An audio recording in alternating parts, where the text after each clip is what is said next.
할렐루야. 아멘.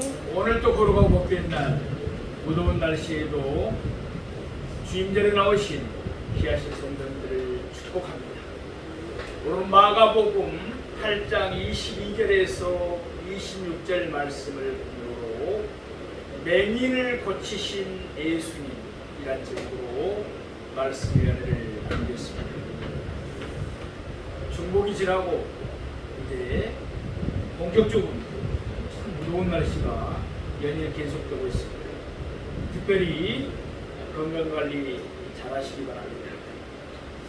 요한복음 9장 5절에서 예수님께서 친히 가르치신 바와 같이 예수님은 세상의 빛이십니다.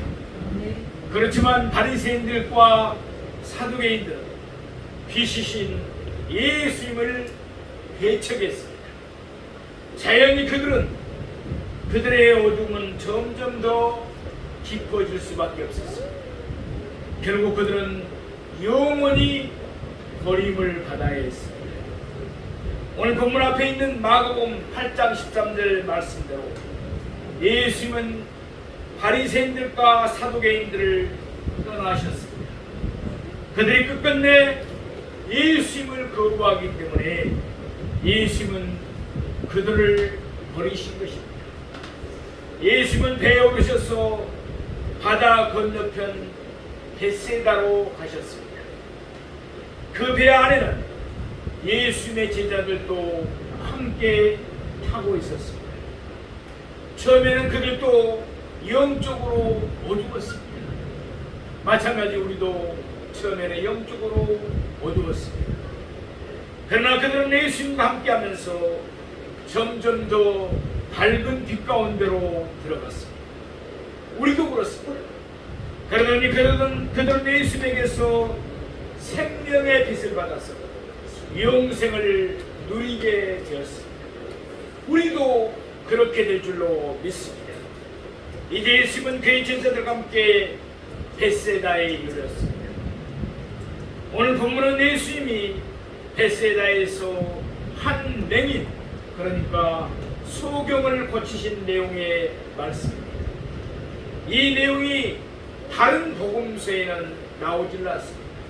오직 마가복음에만 유일하게 기록된 말씀입니다.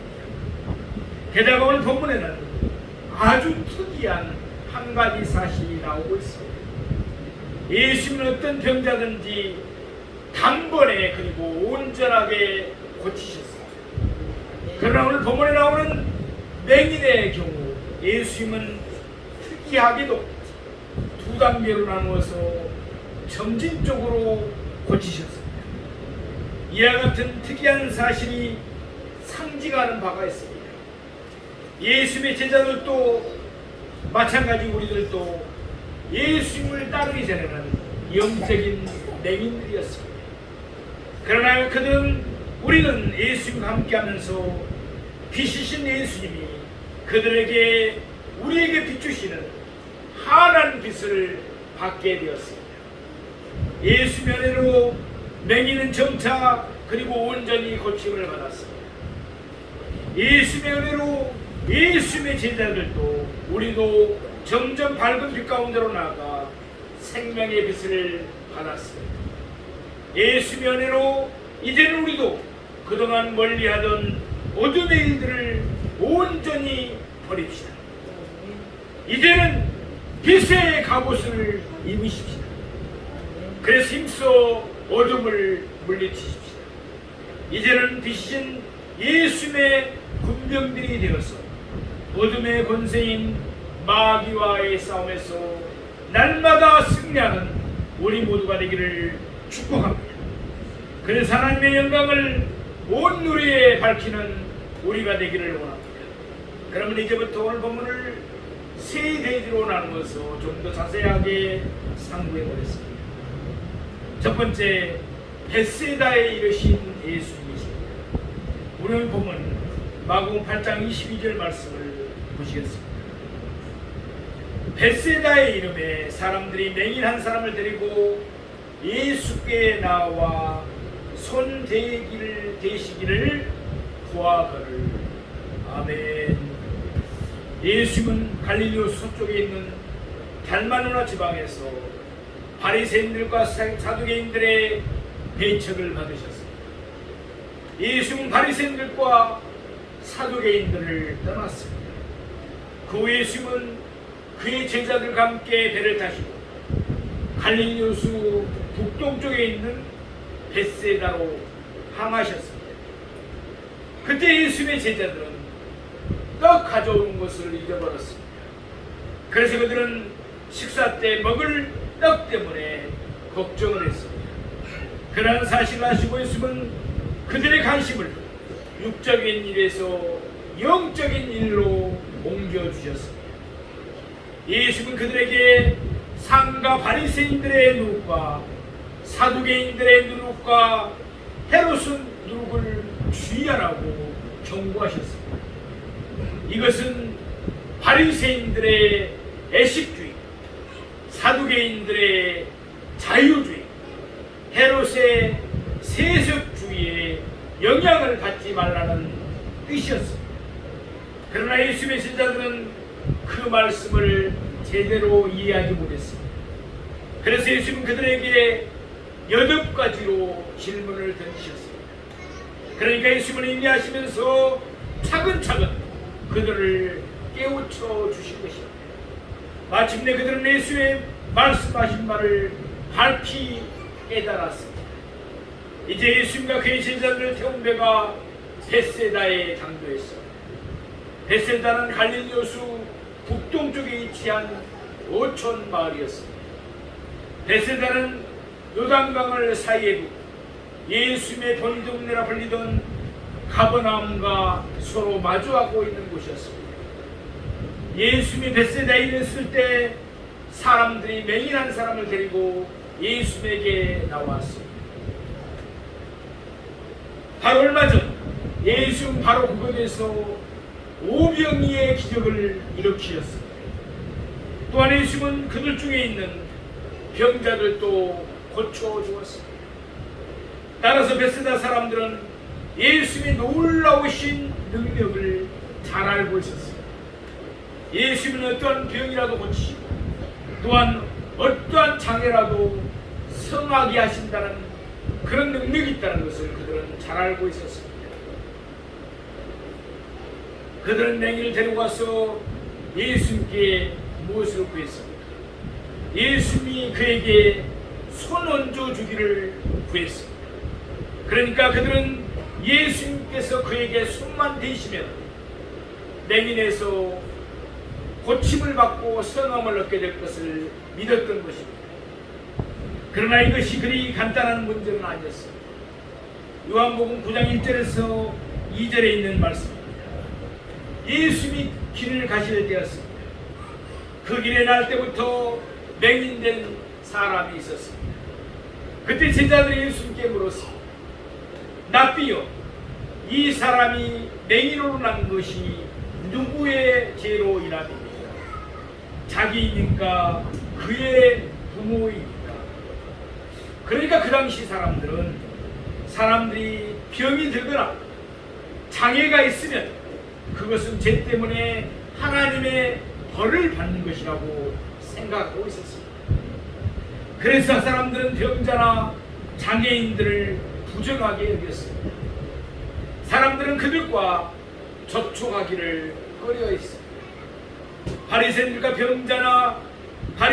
병자나 장애자의 몸에는 손을 대지 않았습니다. 마찬가지로 사두개인들이나 랍비들도 그들 몸에 손대는 것을 꺼려했습니다. 그러나 예수님은 병든 자나 장애가 있는 자의 몸에 기꺼이 자기의 손을 대셨습니다. 예컨대 마가복음 1장 31절을 보면 예수님은 열병으로 누워있는 베드로의 장모의 손을 대시고 그를 붙잡아 일으켜셨습니다. 치유해 주셨습니다. 또한 마가복음 1장 41절을 보면 예수님은 나병 환자의 몸에도 손을 대시고 그를 치유해 주셨습니다. 마가복음 5장 41절을 보면 예수님은 해당장 야이로의 죽은 딸의 몸에 손을 대시고 그를 살려주셨습니다. 히브리서 4장 15절 말씀과 같이 예수님은 우리의 연약함을 동정하지 못하실 리가 아니십니다. 예수님은 우리의 연약함을 아십니다. 항상 우리를 어루만져 주십니다. 이 시간 예수님께서 우리도 어루만져 주셨습니다. 우리에게도 나음이 있고 회복이 있고 이루가 있기를 주님의 이름으로 축원드립니다. 둘째로 맹인을 고치신 예수님이십니다. 예수님은 여러 맹인들을 고쳐주셨습니다. 때로는 말씀으로 고쳐주셨습니다. 때로는 눈을 만져주시고 때로는 진흙을 이겨 눈에 바라보심으로 고쳐주셨습니다. 이렇듯 예수님은 단 한 번도 같은 방법을 쓰지 않았습니다. 이는 예수님이 그만큼 각 개인을 소중하게 여기시기 때문입니다. 우리 오늘 본 마가복음 8장 23절 말씀을 했습니다. 예수께서 맹인의 손을 붙잡으시고 마을 밖으로 데리고 나가사 눈에 침을 뱉으시며 그에게 안수하시고 무엇이 보이느냐고 물으시니 아멘. 예수님은 특이하게도 이때의 맹인만큼은 두 단계로 나누어서 점진적으로 고쳐주셨습니다. 여기서 먼저 첫 단계가 소개되고 있습니다. 그럼 첫 단계를 5가정으로 세분하게 차례대로 한번 살펴보겠습니다. 첫 번째, 예수님은 맹인의 손을 붙잡으셨습니다. 사람들이 예수님에게 구했던 것이 무엇이었습니까? 맹인에게 손을 대주시라는 것이었습니다. 예수님은 그들의 강도에 응답하셔서 맹인의 손을 붙잡아 주셨습니다. 진실로 예수님의 공의는 무한하십니다. 둘째, 예수님은 그 맹인을 마을 밖으로 데리고 나가셨습니다. 예수님은 사람들이 모여서 소란 떠는 것을 원치 않으셨습니다. 예수님은 그 맹인이 보다 편안한 상태에서 예수님에게 마음을 집중하기를 원하셨습니다. 세 번째, 예수님은 맹인의 눈에 침을 뱉으셨습니다. 당시에는 사람의 침을 이용해서 치료하는 법이 많았습니다. 아마도 예수님은 자신의 손가락에 침을 뱉어서 그의 눈에 바르셨을 것입니다. 아무튼 예수님은 이제 자신이 그의 눈을 고치시겠다는 것을 표현하신 것입니다. 네 번째, 예수님은 그에게 안수하셨습니다. 오늘 본문 25절 말씀 보면 예수님이 그의 눈에 다시 안수하셨습니다. 그러니까 이때 예수님은 양손을 그의 두 눈에 대신 것입니다. 이로써 예수님은 그의 두 눈을 고쳐주시겠다는 것을 재차 표현하신 것입니다. 다섯째, 예수님은 그에게 무엇이 보이느냐고 물으셨습니다. 전지전능하신 예수님이 몰라서 물으신 것이 아니십니다. 예수님은 맹인이 오직 예수님의 은혜로 그의 시력을 얻어간다는 사실을 깨닫기를 바라셨습니다. 그래서 예수님은 그에게 이 질문을 던지셨습니다. 오늘 본문 마가복음 8장 24절 말씀드리겠습니다. 쳐다보며 이르되 사람들이 보이나이다. 나무 같은 것들이 걸어가는 것을 보이나이다 하거늘. 아멘. 예수님의 질문을 듣고서 맹인이 무엇이 보이는지 쳐다보았습니다. 그가 쳐다봤을 때 그의 눈에는 사람들이 보였습니다. 그의 눈앞에 계신 예수님이 보였을 테고 그리고 그 주위에 있는 제자들이 보였을 것입니다. 그래서 그는 사람들이 보인다고 예수님에게 대답했습니다. 곧이어 그는 나무 같은 것들이 걸어가는 것을 본다고 말했습니다. 그는 맹인이었지만 나무와 사람 사이에 있는 유사점과 차이점 정도는 알고 있었을 것입니다. 예컨대 나무와 사람은 똑같이 수직으로 서 있습니다. 그러나 나무와는 달리 사람은 걸어다닙니다. 그러니까 그가 본 것은 나무가 아니라 걸어다니는 사람들이었습니다. 아무튼 이제 그는 어느 정도의 시력을 해보겠습니다. 그러나 아직은 온전하지를 못했습니다. 특히 그의 눈의 초점이 정확하게 맞춰주지를 않았습니다. 그래서 예수님은 그에게 추후에 두 번째 단계를 행하십니다. 우리 오늘 본 마가복음 8장 25절 말씀을 보겠습니다. 이에 그 눈에 다시 안수하시니 그가 주목하여 보더니 나아서 모든 것을 밝히 보는지라. 아멘. 예수님은 그의 눈에 다시 안수하셨습니다. 이미 말씀드린 대로 예수님이 두 번 안수하셔서 병이나 장애를 고치신 경우는 이 말씀이 처음입니다. 다른 데서는 그렇게 하지 않았습니다. 아무튼 예수님은 자신의 양수를 그의 두 눈에 갖다 드렸습니다. 오늘 본문에는 그 결과가 세 가지로 설명되고 있습니다. 첫째, 그가 주목하여 보았습니다. 이전에 그는 단순히 쳐다만 보았습니다. 그러나 이제는 그의 눈을 크게 뜨고 집중하여 보았습니다. 이제는 눈의 초점이 흐리랬습니다. 그러나 이제 그의 눈의 초점이 정확하게 맞았습니다. 둘째, 그의 두 눈이 나았습니다. 할렐루야. 이제 그의 두 눈은 안전하게 고침을 받았습니다. 예수님이 그에게 새로운 두 눈을 창조해 주셨기 때문입니다. 그래서 그의 두 눈은 오른쪽도 시력이 2.0, 왼쪽 눈도 시력이 2.0으로 완벽한 시력을 가지게 되었습니다. 셋째, 그는 모든 것을 밝히 보았습니다. 이제 그는 가까운 곳도 또한 먼 곳에 있는 것도 밝히 보게 되었습니다. 이제 그는 서 있는 것도 또한 걸어 다니는 것도 밝히 볼 수 있게 되었습니다.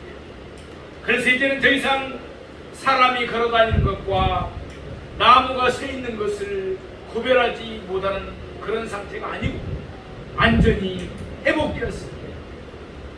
지금까지 살펴본 대로 예수님은 두 단계로 나누어서 점진적으로 맹인을 고쳐주셨습니다. 이 사실이 상징하는 바가 있습니다. 예수님의 제자들도 점진적으로 어둠에서 벗어나 빛 가운데로 들어갔습니다.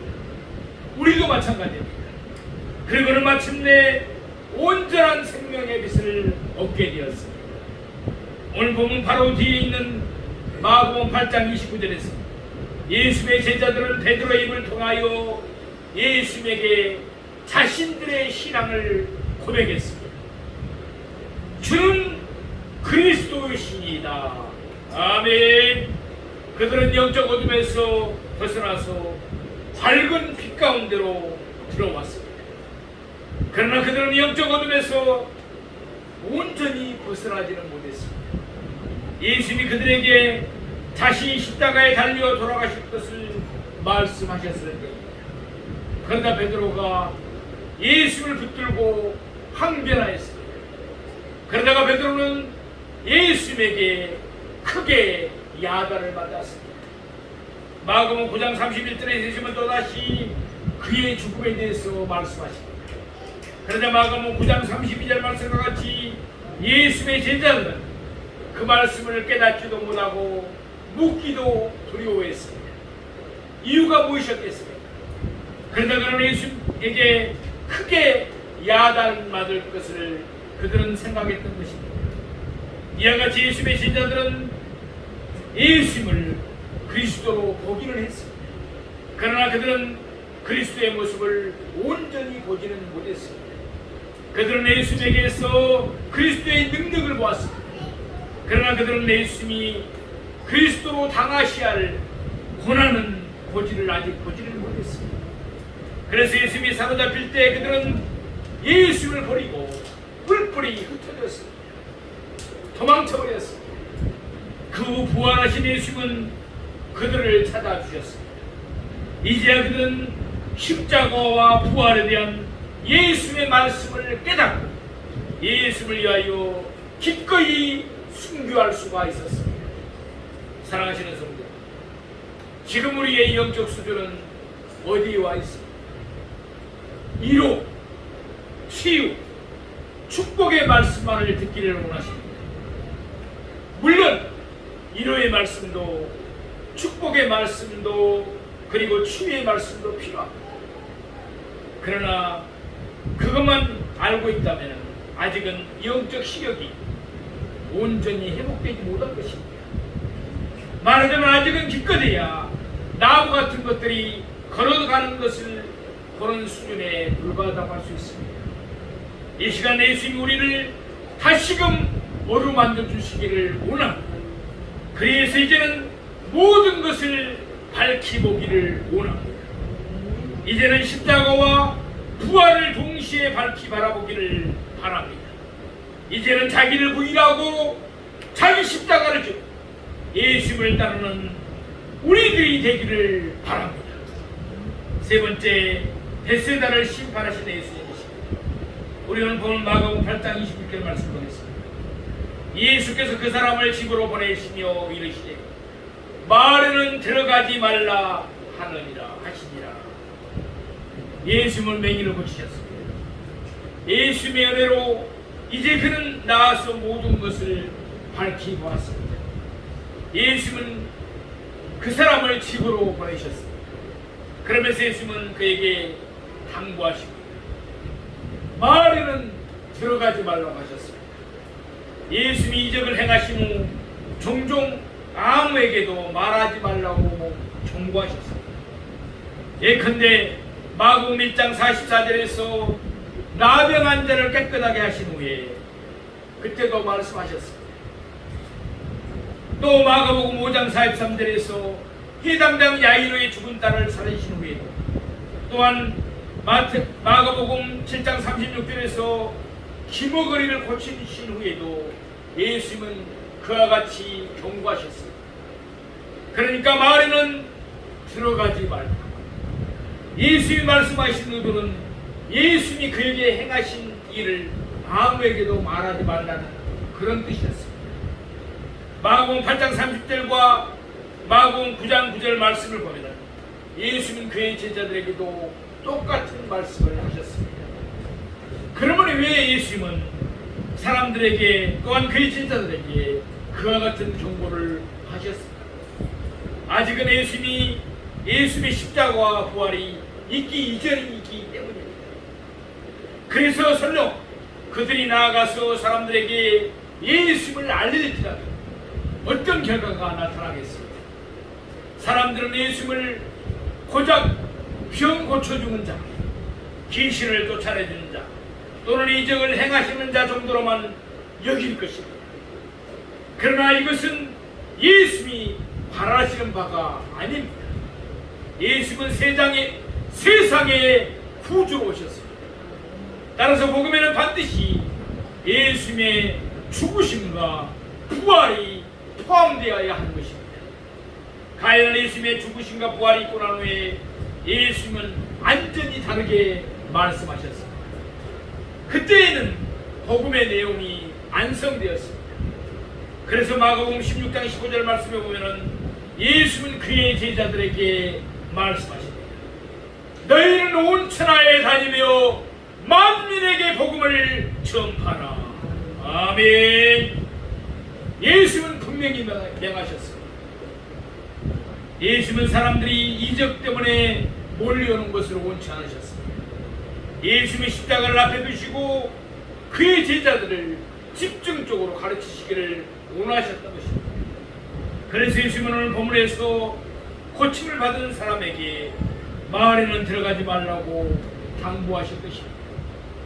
그러나 또 한 가지 우리가 간과해서는 안 될 중요한 사실이 있습니다. 그것은 예수님이 벳세다를 심판하셨다는 것입니다. 마태복음 11장 21절에서 22절을 보면은 예수님은 지옥에서 벳세다의 사람들이 당할 고통이 두로와 시돈 사람들이 당할 고통보다 클 것이라고 말씀하셨습니다. 두로와 시도는 우리가 잘 아는 대로 이방 도시였습니다. 그곳에서는 이방 신전들이 있었습니다. 반면에 베세다는 유대인들이 사는 마을이었습니다. 그곳에는 해당이 있었습니다. 그럼에도 불구하고 베세다가 두로와 시돈보다도 더 큰 심판을 받아야 하는 이유는 무엇이었습니까? 예수는 베세다에서 오병이어로 남자만 5,000명을 먹이셨습니다.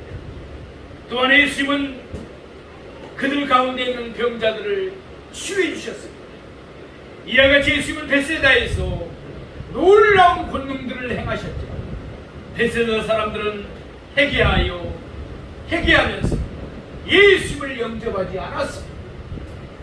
반면에 마태복음 15장 21절에 22절 말씀처럼 예수님이 두로와 시돈 지방으로 가셨을 때 가난한 여자 하나가 예수님에게 나와 그의 딸에게 들린 귀신을 쫓아내달라고 예수님께 간구했습니다. 예수님은 그 여자의 믿음을 시험하시고 그의 믿음을 칭찬하시며 그의 간구를 들어주셨습니다. 그러니 심판날에 베세다가 당할 고통이 두로와 시돈보다 더 큰 것은 당연한 일이었습니다. 아무튼 예수님은 베세다에서 맹인을 고쳐주셨지만 그에게 마을에는 들어가지 말라고 명하셨습니다. 그러면서 예수님은 그의 제자들과 함께 베세다를 떠나셨습니다. 베세다에서 예수님은 맹인의 손을 잡아주셨습니다. 예수님은 맹인의 두 눈에 자신의 손을 대셨습니다. 그러면서 예수님은 맹인을 온전하게 고쳐주셨습니다. 이와 같은 사실을 통해서 예수님의 제자들은 예수님의 무한하신 공유를 다시 한번 깨달을 수가 있었습니다. 사랑하시는 성도, 오늘 본문에서 예수님은 한 맹인을 고쳐주셨습니다. 맹인이 고침을 받은 것은 전적으로 예수님의 은혜였습니다. 예수님께서 그를 불쌍히 여기시고 그의 눈을 계속해서 만져주셨기 때문입니다. 예수님은 우리들도 불쌍히 여기시고 우리의 심령을 계속해서 어루만져 주십니다. 예수님은 우리에게 있는 어둠을 물리쳐 주시고 우리를 점점 더 빛 가운데로 인도해 주십니다. 그러다가 마침내 우리는 예수님의 은혜로 생명의 뱃을 온전히 얻게 될 것입니다. 이와 같은 예수님의 은혜를 생각하면서 빛이신 예수님을 따라 늘 빛 가운데로 행하는 우리가 되기를 원합니다. 또한 심판의 심각성을 신비에 새기면서 이제는 모든 어둠의 일들을 온전히 벗어버리십시오. 오직 우리의 빛된 삶을 통하여 하나님께 큰 영광을 돌리며 살아가는 우리 모두가 되시기를 주님의 이름으로 축원드립니다.